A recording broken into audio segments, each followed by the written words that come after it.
Hello again, and welcome to part two of my conversation with Emilee Tellez, Field CTO of Strategy and Communication for Veeam. But first, the inevitable plug for my media training service.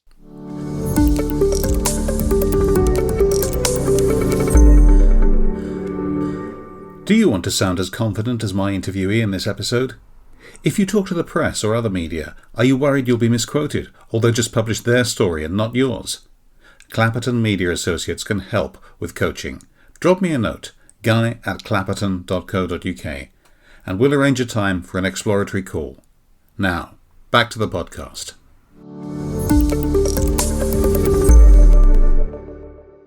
Now, for those who missed part one, it's still online, but if you just want to crack on, here's a quick reminder of why you should be listening. My guest has more than a decade at Veeam, working her way from systems engineer through to product strategy and now operating at board level. She is currently Field CTO, Chief Technology Officer, helping organizations get to grips with everything from ransomware to major outages. And she's also a strong advocate for women in technology. She discussed at some length in the last episode. I do urge you to listen to that. Her name is Emilee Tellez. Emilee, welcome back. Thank you for having me again. We often think of hackers as kids in hoodies, don't we? But they're professional organizations now. I hesitate to call it business model, but how has their business model changed in 2026? Absolutely. I wouldn't hesitate to call it a business model because it very much so is. The way that we think about threat actors in general, like it has just exploded and has become more industrialized.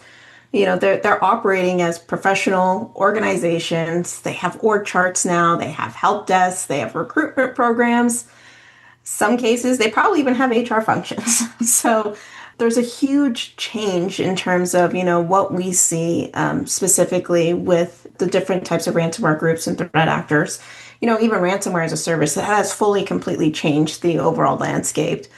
It's no longer just like a software franchise. You have developers that build and maintain malware. They maintain infrastructure. They are licensing these things out and these assets to different affiliates. And they go on and they run the attacks. And so there's this whole process that happens at the back end, even down to the way that they actually split the payments that they receive, those overall initiates, right? Like they have percentage and fees that they'll take in terms of, if an attack was successful. So if you think about this, that barrier to entry, when we think about those kids in the hoodie once upon a time, that is pretty much almost dropped to nothing. We see probably over 120 plus different types of groups. Specifically at Veeam, we put out a quarterly report that we actually track the top 10 threat actors and cases that we were pulled into to help organizations that were impacted by ransomware to make sure that they are making the right decisions when those events happen. And so we actually publish that and we share that information to the FBI, to CISA, and to all the other federal affiliates that are on a mission to go and stop these different types of threat actor groups. But there are also the other portion of this is AI. And so if we think about, why do we have so many new groups and why have they become so successful after this long period of time?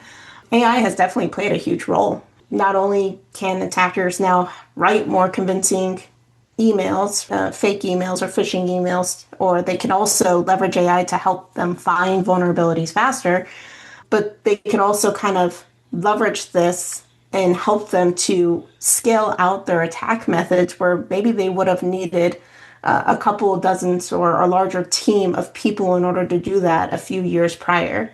So the one thing I always position to any organization, right, you need to really shift the mindset and need to think about that we're not just defending, our organization against a run clever person.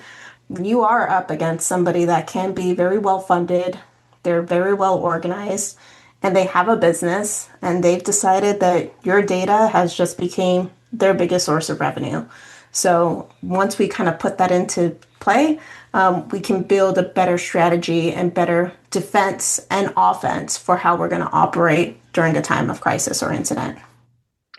If they've got a decent pension fund, I might apply myself. But seriously, you've spent over a decade at one company. You've moved from sales to high-level engineering. You're actually at board level now, and you're not at board level in sales because, of course, that's how you started off. What's the biggest myth about working in technology that you'd like to debunk for young people today, and particularly young women, because I know you're a vocal advocate for that? Absolutely. So I talked about this a little bit in the previous episode. My pathway into tech, it wasn't essentially a straight line. When I started in tech, I did think that. I thought I need to go back to college and I need to go and earn a computer science degree. And then that's the only way that I can move into this technical role. And that's the only way that I can continue to climb this really specific ladder in my mind, right? And that's just how I was thinking about it 12 plus years ago. But I think as I started to take more risks and started to say yes to different opportunities, my career has been just a strong trajectory of what could happen if you say yes to the right opportunities. I started in sales. I was in the tech scene, selling different proponents of technology. And I thought that because I was already in a sales role, that a lot of people would have just wrote me off and said, nope, you're in sales, you stay in sales. But because I knew how to communicate value, I knew how to listen to what a customer actually wanted, what they needed, and then taking something that is complicated, whether that was server storage, hardware, cloud, whatever it was, and was able to actually make it land and find a solution for them, that ended up being my biggest technical asset.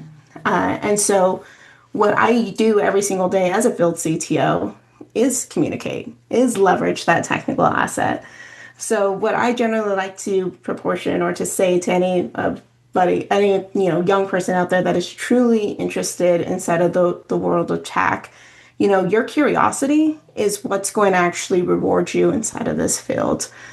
So if you are able to go and ask the right questions, be passionate about the technology, whatever it is, software, hardware, cloud, AI, you name it, you're going to really thrive inside of this world. And the people that you probably look up to that are thriving in tech, they might not necessarily even be the ones that have the most impressive degrees. So it just comes down to number one, say yes to opportunities, even if it makes you uncomfortable. Continue to be curious, ask questions, be comfortable with not even having all the right answers or any of the answers, but listen and be able to connect any of those ideas through different disciplines, because that's the one thing that is going to kind of put you in a situation where you're going to stand out from all the rest.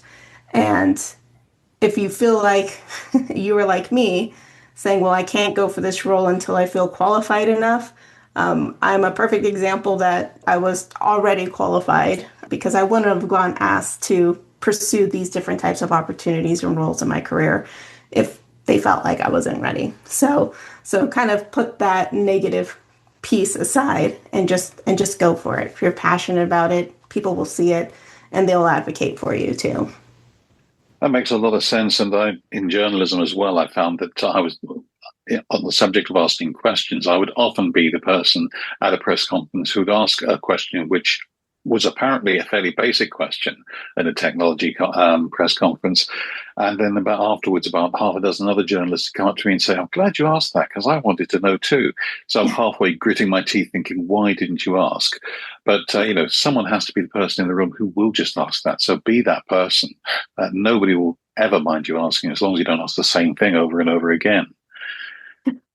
There's a lot of different cultures in technology, of course. You travel globally. I'm wondering whether there's a vibe shift in how maybe UK leaders or other Europeans talk about security compared to those at your home base in Arizona.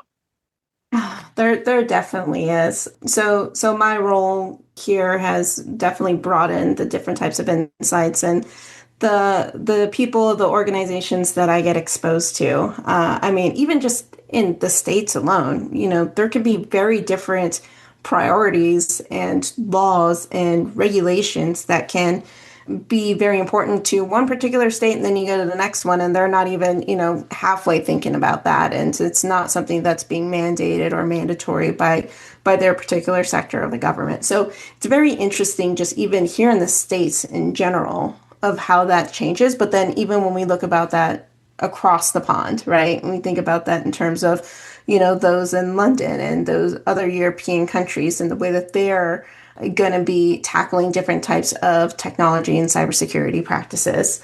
So it is very fascinating. I find because I'm on the West Coast, we tend to have a lot of fast moving energy around technology, meaning we always think about the overall capability and we're very excited about innovation and putting that directly into production. And sometimes security, even though we know it's important, it sometimes falls second. And so there's a lot of optimism, I would say, that's baked into like that West Coast culture in the States. And it's very exciting to be around, but you could probably see it tips a little into a lot of overconfidence when it comes to conversations around data resilience and AI resilience and whatever that means. When I go and speak to organizations in the UK, for example, I definitely notice there's a huge difference in terms of how they measure overall accountability, and that being the first step priority before they actually get to the technology piece instead. So if we think about that in terms of like GDPR and like how that shifts the way that leaders and organizations think about data responsibility, their conversations generally focus around what are our obligations versus, well, what should we go and what should we build and what should we put into production. I would say neither approach is perfect, right? What we do on the West Coast versus what I see happen in the UK, like neither one is like the right answer and should be looked at or utilized on its own. I think the excitement to innovate and to drive fast from a US side creates gaps, but it also gets them to leading some of those large innovation strategies.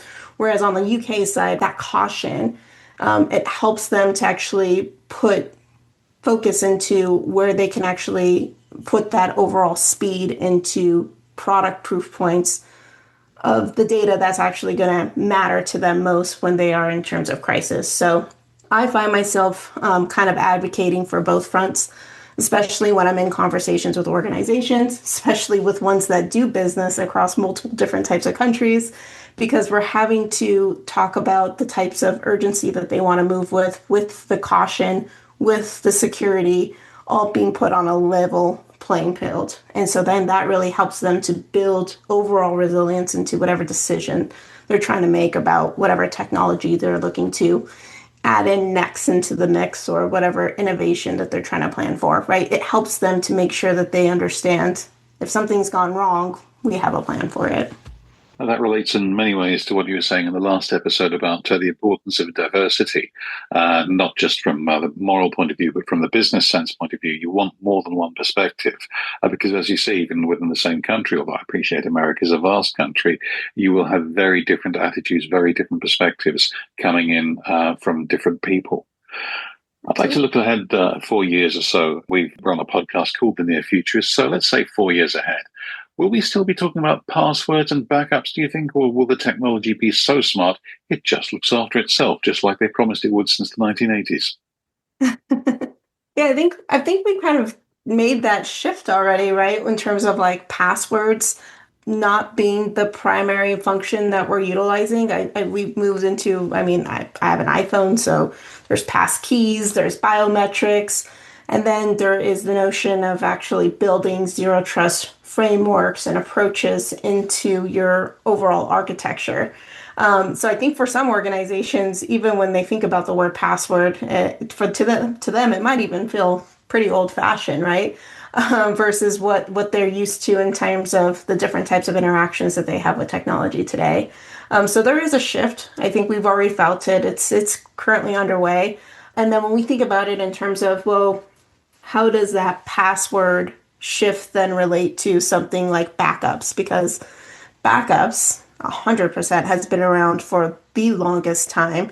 And even some of the frameworks around backups has been around for the longest time when we talk about having 3 different copies of your data on 2 different types of storage mediums and one kept off site, in a secret location or a safe location. So that way, if the original copy and the secondary copy end up burning down, you have a third spare copy that you can always revert back to, right? So you have some of these these legendary frameworks that organizations still utilize today, and they should, by all means, because we've learned from different types of crises that that third copy might end up being the one that saves the day for a lot of different businesses. So we're kind of inside of that space of, we have the frameworks, we know what works, and we know we need to prepare ourselves for the future when it comes to different types of cybersecurity practices and different types of threats that can occur to our business.